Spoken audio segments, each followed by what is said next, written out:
అనగనగా ఒక అడవిలోని నక్క, జింక, కుందేలు మిగతా జీవులన్నీ జీవిస్తున్నాయి.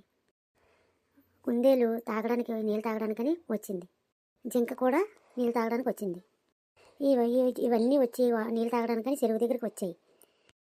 ఇది తెలివైన జింక కాబట్టి వీళ్ళెవరో రాకుండా నీళ్ళు తాగేద్దామని ఈ నీళ్ళన్నీ నేనే తాగేయాలి, లేకపోతే రేపు నుంచి మళ్ళీ నీళ్ళు ఉంటాయో లేదో అని తాగేద్దామని ముందే వచ్చేసి నిలబడ్డది అక్కడ.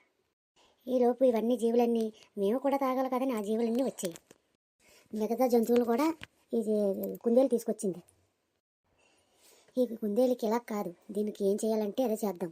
దీన్ని ఉంది కదా చెమలపిల్లి, ఈ చెమలపిల్లి ఏం చేసిందంటే ఈ కుందేలుని చూసి ఇదేం చేస్తుందిలే, నన్ను ఎంత పెద్ద మనిషి ఉంది కానీ ఇదేం చేసేదేం కాదులే అనుకుందంట.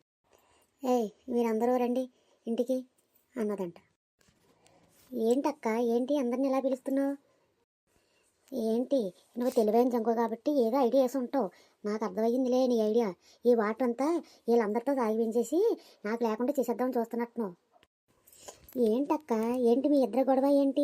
ఈ వాటర్ కోసమే కదా, ఇవన్నీ తాగితే ఈ నీళ్ళన్నీ తరిగిపోవు, మనం ఇప్పటికీ ఈ నీళ్ళు తాగొచ్చు, మీరు ఎందుకు ఇలా గొడవ పడుతున్నారు? ఆ తర్వాత జింక ఎలాగైతే వాటర్ తాగేసింది. అమ్మయ్య, నా కడుపు నిండిందిలే, ఈ తాగినా ఒకటే తాగకపోయినా ఒకటే. కుందేలు మాత్రం కొంచెం నీళ్ళే తాగింది. అందరూ తాగాలి కదా.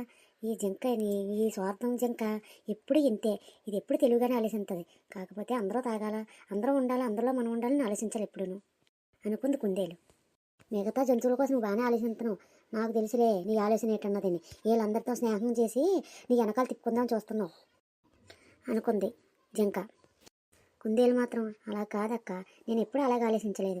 మనం తాగుతున్నాం కదా, అవి కూడా మనతో పాటు తాగాలి, మన కడుపు నిండుతుంది కాబట్టి వాళ్ళ కడుపు నిండాలి అని ఆలోచించని చెప్పి నీకులాగా నేను స్వార్థంగా ఆలోచించలేదక్క.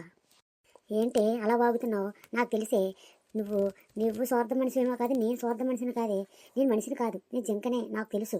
మనుషులు కూడా అలా ఆలోచిస్తున్నారా? మనం ఆలోచించలేదు, అంతే తేడా అనుకుంది జింక.